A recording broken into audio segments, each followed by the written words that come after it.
ressourcerie de l'écrivain.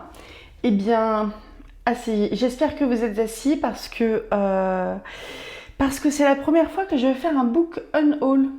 Unbook haul? Book unhaul? Je ne sais plus comment ça se dit. C'est-à-dire que j'ai sélectionné dans mes livres, il n'y a que du poche, 8 livres dont je vais me séparer. Probablement que je vais les déposer en boîte à livres. Ça ne veut pas dire que ce sont des livres qui sont de mauvaise qualité. Non. Ce que je dis, c'est que je les ai déjà lus et que j'ai pas envie de les relire. Donc, je précise que j'ai quand même bien farfouillé dans toute ma bibliothèque où il y a 600 livres et j'en ai trouvé que 8. Mais c'est parce qu'en fait, je suis un petit écureuil et que j'entasse beaucoup. Alors, certains de ces livres, j'ai dû en parler rapidement en vlogmas à l'occasion des petites vidéos que j'avais faites pour le mois de décembre, un peu en mode calendrier de l'Avent. C'est des livres que j'ai lus il y a très longtemps, donc sans doute que mon résumé va être un petit peu foireux. Et vous allez voir, c'est un unbook haul de la joie. On commence par « Je vous demande le droit de mourir » de Vincent Humbert. Donc Vincent Humbert, c'était un jeune homme qui avait subi un accident de la route il y a quelques années, ça devait être en 2000, donc c'était il y a plus de 20 ans, qui est devenu tétraplégique, aveugle et muet et qui était hospitalisé. Je sais plus si c'était, je pense qu'il était à l'hôpital, il n'était pas à domicile. Et bref, sa nouvelle condition de vie ne lui convenait pas. Sa mère, ses proches et les médecins avaient évidemment trouvé un mode de communication avec lui. Je crois que c'était pour l'œil. Enfin, c'était un truc autour du clignement de l'œil. Je me souviens parce que c'est une affaire qui a été médiatisée. Et ce jeune homme, en fait, a demandé le droit de mourir. Et je ne sais plus exactement, il n'a pas subi, entre guillemets, une euthanasie active dans la mesure où on ne lui a pas injecté un produit pour le mettre fin à ses jours, mais il a subi plutôt une euthanasie passive, à savoir que de mémoire, ils ont dû arrêter l'alimentation, etc. Ce qui fait qu'au bout d'un moment, au lieu d'interrompre les souffrances de quelqu'un qui est dans un état pas terrible physiquement et mentalement, on prolonge pas trop cet état-là en lui enlevant la nourriture ou l'assistance respiratoire ou des choses comme ça. Je dis très certainement des approximations. Bref, c'est une affaire qui a relancé la question du droit à l'euthanasie en France. J'ai trouvé ça intéressant, mais il fait vraiment partie de ces témoignages en fait qui sont intéressants parce qu'ils sortent du lot. Mais pourtant, des Vincent Humbert, il y en a un paquet. Et la question de l'euthanasie en France ou en Europe, ou bref, de manière générale, la question du choix de la fin de vie pour des personnes qui sont malades et qui sont amenées à décliner, à avoir des pertes d'autonomie, etc., elle est toujours ouverte. Donc, quelles que soient nos croyances, etc., c'est une question de société sur laquelle il faut se pencher. Donc, je me débarrasse de ce livre-là que j'ai lu il y a sans doute à la sortie. Un autre livre dont j'avais parlé très rapidement, il me semble, en vlogmas, c'est L'élégance du hérisson de Muriel Barbery. On a de la joie là aussi. En fait, on a une gamine de 12 ans qui va se lier d'amitié avec la concierge qui travaille dans l'immeuble dans lequel elle vit. Et cette gamine-là, elle est quand même plus ou moins apparemment... on dirait aujourd'hui qu'elle serait à haut potentiel intellectuel et elle rencontre une concierge qui paraît toute, entre guillemets, rustre, mais qui en fait est une grande lectrice aussi et qui a un sacré bagage culturel.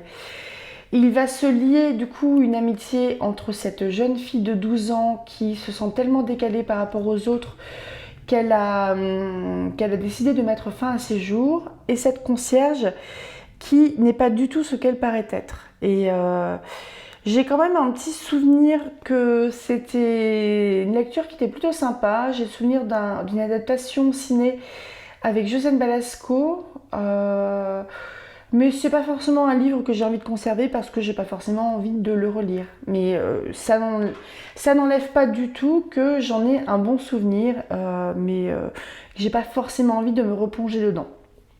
Mais lisez-le quand même, il était pas mal. Vincent Imbert également, hein. Là, vous allez voir à quel point j'achète des bouquins d'adaptation. Bonjour Carole Bouquet. Ils partiront dans l'ivresse de Lucie Aubrac. Lucie Aubrac et son mari étaient des résistants pendant la Deuxième Guerre mondiale. Je ne sais plus exactement ce qu'ils ont fait. À la lecture du témoignage, ils faisaient certes partie d'un réseau, etc. Ils ont aidé sur de petites choses. J'ai pas le souvenir non plus qu'ils aient fait de grandes choses héroïques, entre guillemets. Je mets des grosses guillemets, hein, ne tapez pas dessus, ça fait très longtemps que j'ai lu. Je l'ai lu sans doute au moment de la sortie du film. C'est un film de Claude Berry. Ah si, il a quand même fait des choses. Ce livre est le journal d'une résistante. 9 mois de la vie d'une mère de famille, enceinte d'un second enfant, professeur d'histoire et de géographie qui, à ses heures perdues, fait évader 14 personnes, dont son mari arrêté avec Jean Moulin par Klaus Barbie, passe les douanes avec des silencieux de revolver, ravitaille les clandestins en faux papiers et les collabos en confiture au cyanure. Une femme qui n'a jamais perdu son sang-froid ni son humour, sauf le jour de son accouchement à Londres. Le journal de Lucie Aubrac a été porté à l'écran par Claude Berry. Et Lucie Aubrac est morte il y a quelques années, c'est un truc dont je me souviens aussi. C'est un livre qui est assez ancien parce que c'est en franc, c'est écrit tout petit, c'est vraiment en forme de journal. Et moi, après la Seconde Guerre mondiale, c'est une thématique que j'aime bien, ainsi que la résistance, etc., ou voire même la collaboration, hein, voir comment chacun se situait avec les moyens qu'il avait par rapport à ce qu'il vivait. Et bref, j'ai pas forcément envie de le relire, j'ai pris plaisir à le lire, je m'en souviens, mais il va rejoindre ses copains dans une boîte à livres. Ensuite, un récit, donc là je pense aussi qu'on est du côté des témoignages. Donc Mon cœur est un autre de Claire Sylvia chez J'ai lu. Je me demande, je n'en suis pas sûre, je crois que ça a été adapté avec Scarlett Johansson quand elle était petite, quand elle avait 10-12 ans, un truc comme ça. Mon cœur est un autre, ça parle d'une jeune femme qui renaît à la vie après une double greffe d'organes. Et en fait, la jeune femme, c'est comme si elle avait le fait déjà d'être en meilleure santé, évidemment, mais comme si elle pouvait toucher un peu du goût ou des facultés de son donneur. Je peux pas vous en dire plus parce que ma lecture remonte à vachement longtemps. Ça date de 2002, hein, donc potentiellement 20 ans. Et déjà que je sais pas ce que j'ai mangé hier soir, hein. Autre livre, j'en avais parlé en vlogmas, Tom Petit Tom, Tout Petit Tom, Tom, de Barbara Constantine. Ce livre-là, c'est un bouquin que j'ai vraiment apprécié la lecture il y a quelques années aussi, ça remonte. Il va aborder en fait des thématiques qui me touchent pas mal, notamment la précarité sociale, mais la solidarité. Parce que là, on est avec Tom et sa maman qui s'appelle Joss, qui a eu son gamin très jeune, qui sont plutôt en grande précarité. Joss, c'est pas une maman qui est très adaptée avec son fils qui a 11 ans. Et c'est un gamin qui va aider une voisine qui est âgée, qui s'est cassé une jambe ou un truc comme ça. Il y a des Anglais qui habitent dans le coin qui mettent un peu à sa disposition des légumes et compagnie.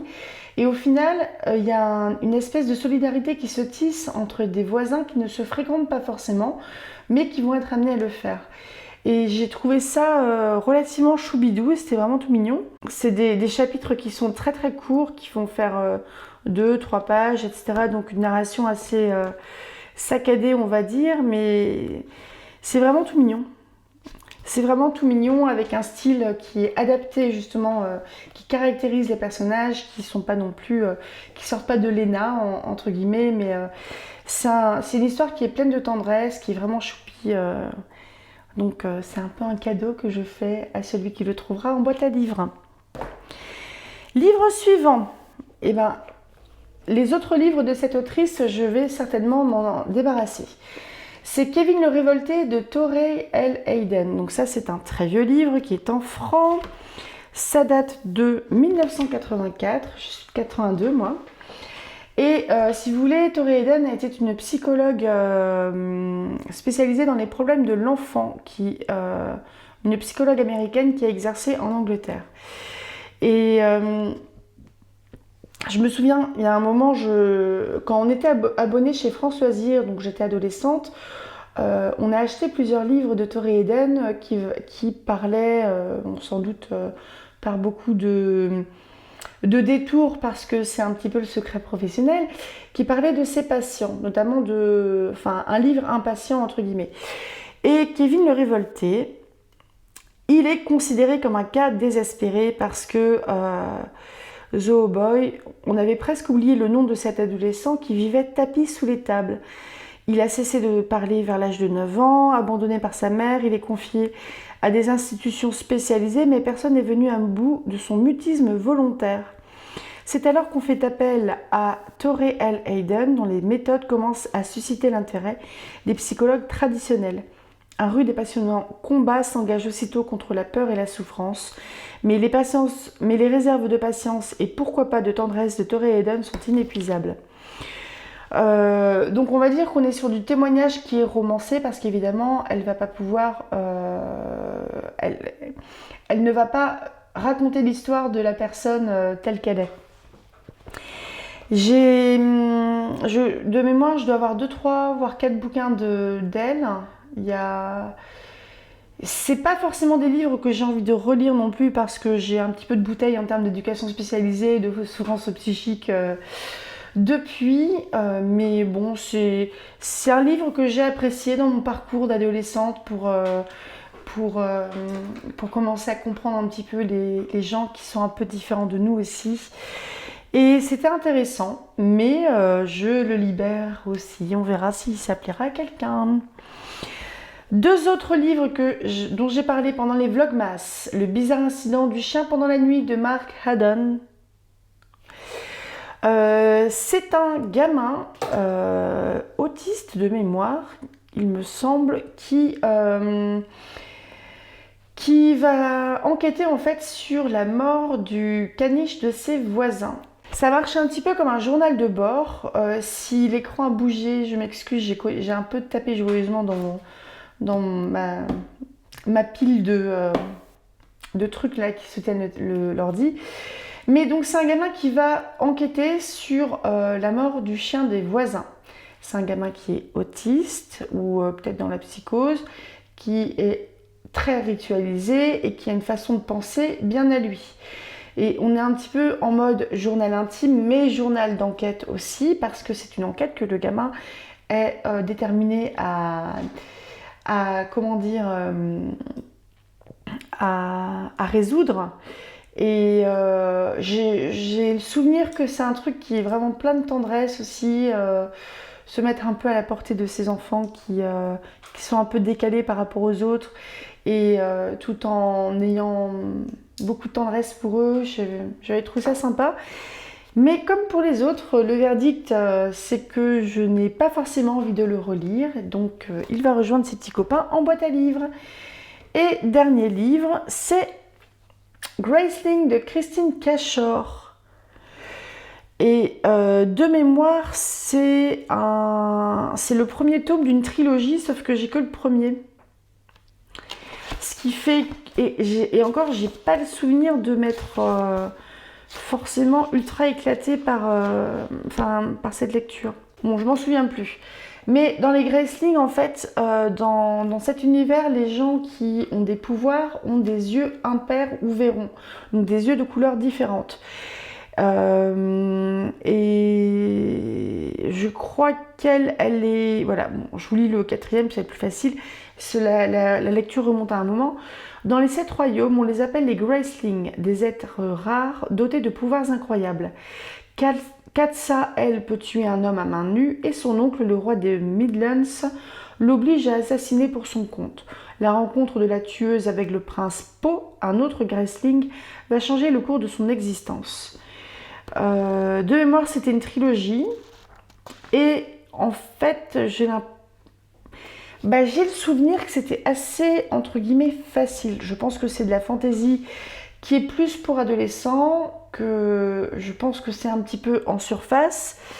Et j'en ai pas un souvenir impérissable, parce que quand je l'ai lu, attendez, c'est sorti en 2011.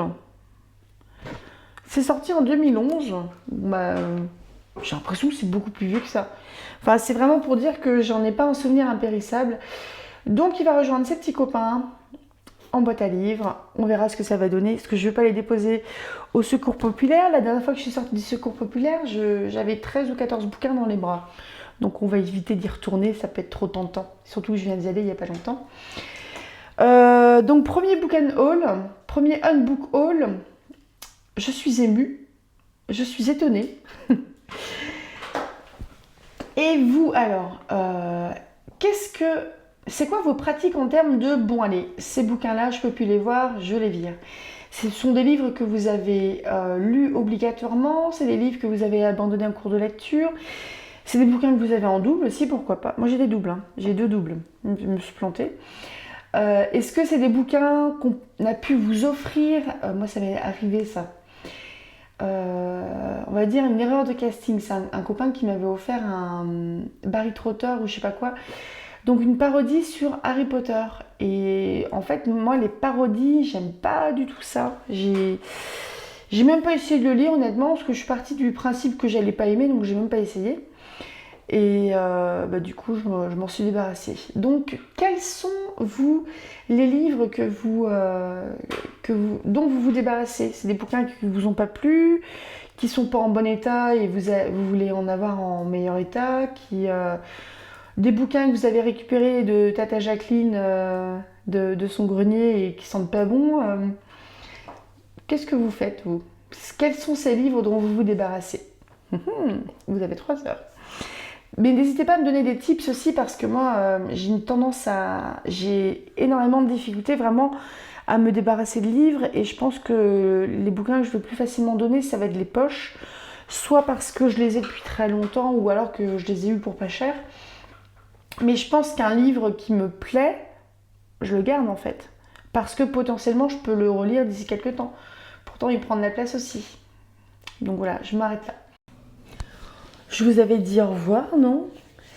En fait, je ne voulais pas terminer un book haul sur une note négative, parce que oui, j'ai sacrifié de la place dans ma bibliothèque, parce que j'ai sacrifié des livres, mais qui forcément ont laissé la place à d'autres livres.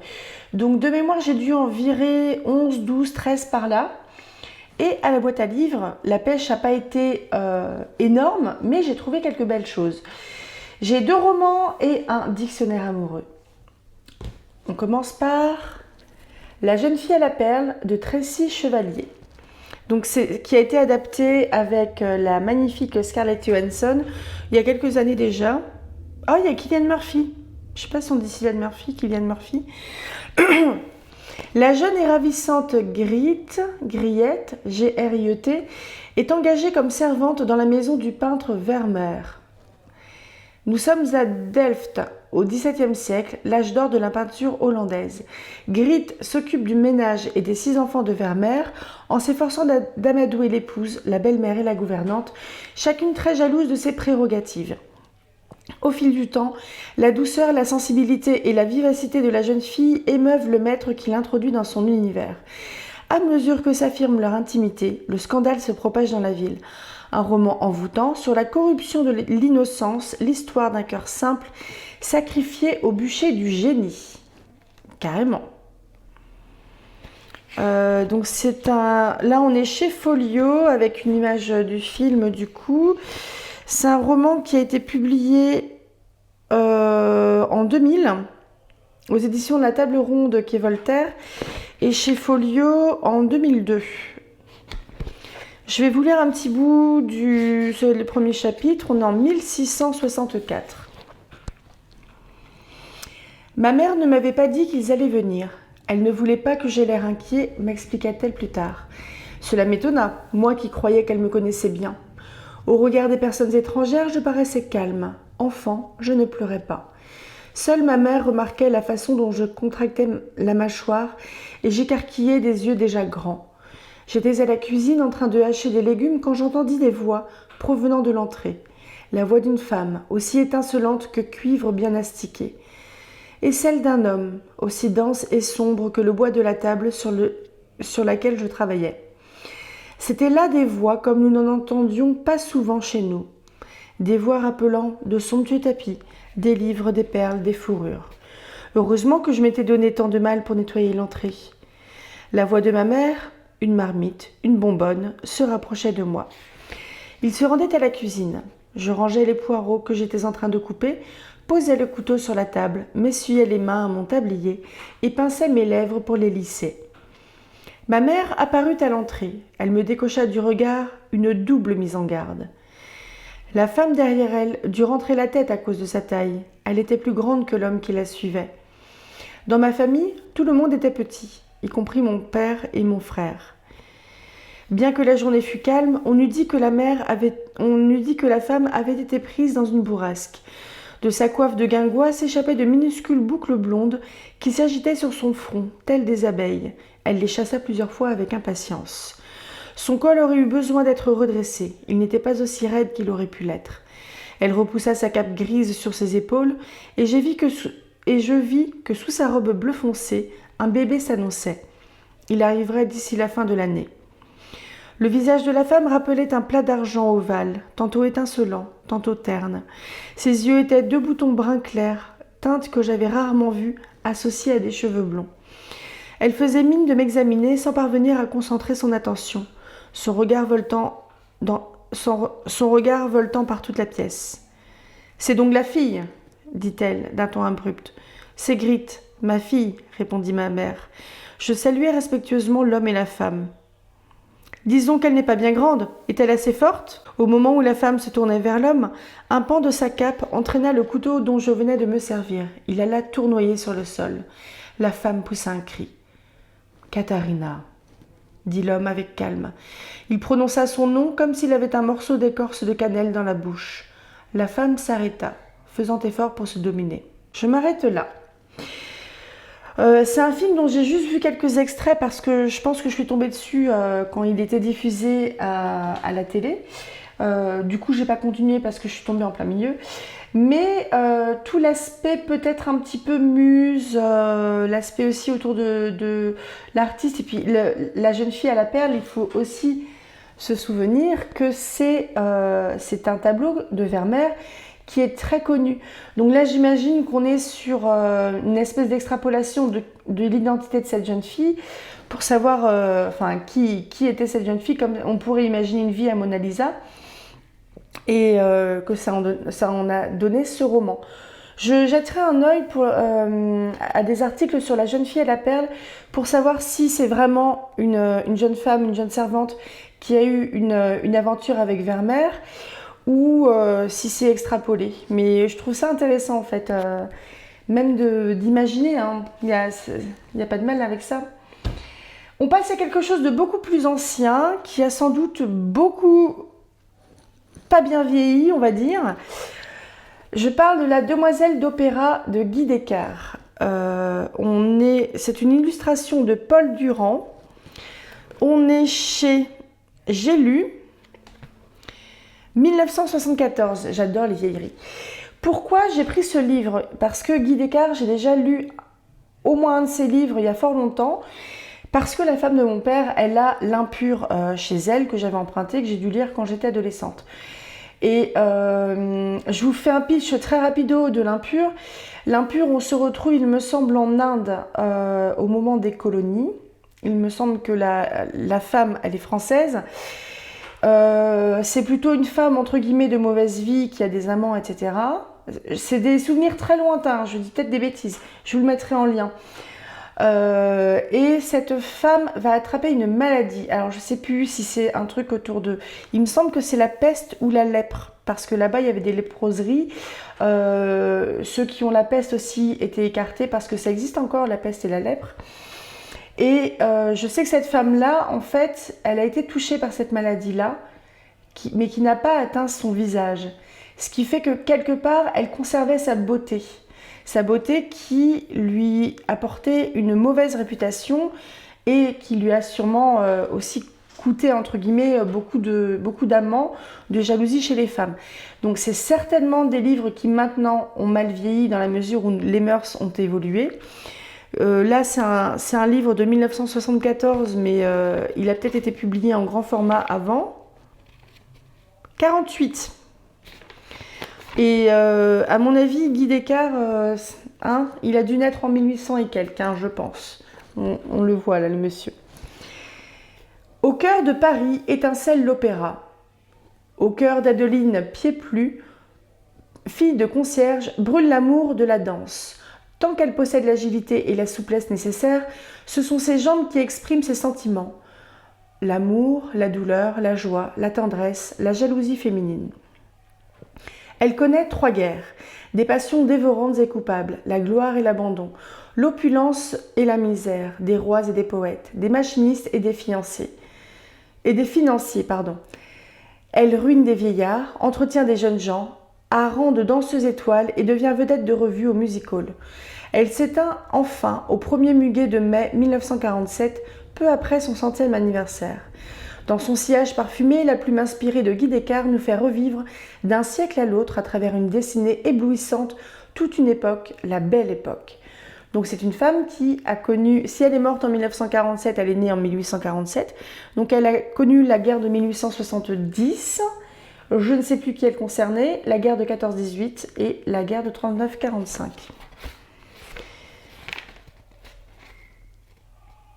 Oh, c'est une très jolie dédicace à Martha Labarre, qui fut la plus éblouissante des demoiselles d'opéra, dans l'opérette La danseuse aux étoiles, inspirée par cette histoire. Ah, mais du coup, ça a été adapté en opérette. Donc l'opérette, si je ne me trompe pas, on va dire c'est un opéra moins élitiste, plus populaire, plus accessible au tout public. Louis Mariano, etc. C'est de l'opérette. Je vais vous lire un petit bout du prélude. Donc c'est un livre qui n'est pas très gros, il fait un petit 300 pages. Et La jeune fille à la perle à peu près aussi, je pense. Ouais, La jeune fille à la perle, ouais, on est à peu près sur des bouquins de taille identique. Je vous lis un petit bout du prélude. Il n'y a pas eu de belle époque sans que la France n'en ait été l'incarnation colorée. Il n'y a pas eu de France depuis ces 3 derniers siècles sans que Paris ne lui ait donné le ton. Et au cœur de Paris se trouve l'opéra. Un siècle doit être trop long ou trop court, selon le lieu où l'on a été condamné à le vivre. Un siècle dans les déserts glacés de l'Alaska paraît interminable. Un siècle de vie parisienne peut se dérouler avec une rapidité déconcertante. L'héroïne de cette histoire a eu le bonheur de naître, de vivre, d'aimer, de souffrir, de danser surtout, et de mourir à Paris, après y avoir passé la plupart des 100 années d'une existence riche en émotions. Si en un siècle, elle a vu partir bien des gens et s'effondrer un nombre respectable d'institutions ou de lois humaines qui semblaient avoir acquis la patine définitive du temps, elle a pu assister, en échange, à l'éclosion de théories hardies et à la naissance de personnages tout aussi illustres que leurs devanciers. Pour peu qu'elle ait possédé un solide bon sens, elle a pu observer avec un certain ravissement la sempiternelle relève du genre humain. Un spectacle qui vaut son pesant d'or. Bon allez, je vous lis le début du premier chapitre qui s'appelle « Le petit elfe dort d'un œil ». Pendant que sa fille faisait des efforts désespérés pour imiter les grandes devant le crayon impitoyable de M. Degas, Madame Pieplu attendait anxieusement sur une banquette mal rembourrée du sombre couloir d'attente qui portait, rue Le Pelletier, la dénomination flatteuse d'entrée des artistes. Madame Pieplu avait réussi à se faire remplacer dans sa loge du 15e par une voisine complaisante. Pour rien au monde, la concierge n'aurait voulu manquer d'accompagner Adeline à l'opéra, le jour où elle y travaillait pour la première fois. La bonne femme ne se faisait pas trop d'illusions. Ce ne serait qu'une première répétition, sous l'experte direction de l'illustre maestro. Il ne pouvait être encore question pour Adeline de paraître sur scène devant le public le plus difficile du monde.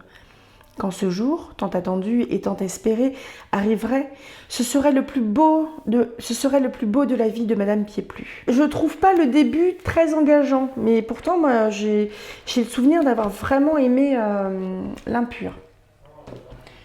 Et dernier livre, le Dictionnaire amoureux de la science de Claude Allègre, souvenez-vous, c'est ce monsieur, chez Plomb Fayard, et c'est un livre qui date de 2005. Je ne vais pas vous lire ce que c'est parce que ça va avoir aucun intérêt. Je vais parcourir vite fait avec vous la table des matières. Voilà, pour vous donner quelques petits mots-clés. Donc, je vous mettrai un lien vers les dictionnaires amoureux parce qu'il y en a plein. Je pense qu'il y en a une quarantaine sur plein de sujets différents. Et je trouve que c'est typiquement le genre de livre où c'est intéressant d'aller picorer dedans. Donc, d'aller picorer un article qui nous intéresse, etc. Donc, évidemment, pas bouquiner. Enfin, on ne lit pas un dictionnaire de A à Z. Enfin, moi, non, toujours. Je vais vous donner quelques exemples d'entrées d'articles. Donc, c'est une table des entrées. Abstraction, accrétion, Archimède, Big Science, biophysique, les schistes de Burgess, clonage, convection, dorsales océaniques, Eddington Arthur, embryologie, inné acquis, jalousie, jésuite, météorite, nucléosynthèse, responsabilité, paléontologie, réductionnisme, relativité, trou noir, zoologie. Allez. Alors, je lirai certainement comme ça en allant piocher dedans quelques articles. Je suis quelqu'un qui n'a pas une culture scientifique très grande. Enfin, j'ai un peu été larguée au niveau des maths et de la science physique, donc pas de la chimie ni de la bio au cours du collège. Je pense que c'était en 4e, 3e et définitivement perdue au lycée. Est-ce que c'était la science est avancée, mais moi non, j'ai arrêté d'avancer sur le chemin de la science. Je vous dirais donc, enfin après c'est des articles qui vont faire quelques pages, donc c'est pas non plus une encyclopédie sur la relativité parce que là laisse tomber, même pas je le prends le livre, mais je pense que c'est quelque chose qui est très, très accessible au grand public et je me mets dans le grand public et je sais qu'il y a un autre dictionnaire amoureux que j'aurais voulu choper, c'est celui des Mille et une nuits, je ne sais plus de qui c'était. Mais c'est des bouquins qui sont pas très chers, hein. On est quand même sur un dico qui fait quasiment 1000 pages, qui fait autour de 1000 pages et qui était à 26 € à l'époque, donc sans doute un peu plus cher maintenant, mais je trouve que ça va quoi. Enfin franchement ça va, puis ils sont plutôt jolis. Donc je vous dirai tout ça au cours de mes pérégrinations. Je vais évidemment pas le présenter en update lecture parce que évidemment je ne vais pas le lire en entier. Mais si je lis quelques articles, je vous en parlerai. Donc voilà, je trouve que faire un book unhaul, je ne sais vraiment plus dans quel sens on dit ça, enfin vider sa bibliothèque, c'est quelque chose de déprimant. Donc rajouter 3 bouquins alors qu'on vient d'en virer 12-13, bah, je trouve ça un peu réjouissant. Donc je vous laisse là-dessus sur une note un peu plus positive. On sent le petit écureuil qui amasse. Oui, j'ai des soucis. Hein. A tout bientôt, rêvez tout grand et dites-moi comment vous faites vous. Est-ce que vous, quand vous vous séparez de ces livres très chèrement acquis ou très chèrement offerts, est-ce que vous vous empressez de remplir la bibliothèque parce que un trou dans la bibliothèque c'est angoissant? N'hésitez pas à me le dire. Puis dites-moi aussi s'il y a des bouquins parmi ceux-là qui vous intéressaient. On sait jamais. A tout bientôt. Salut. Rêvez tout grand, lisez tout plein.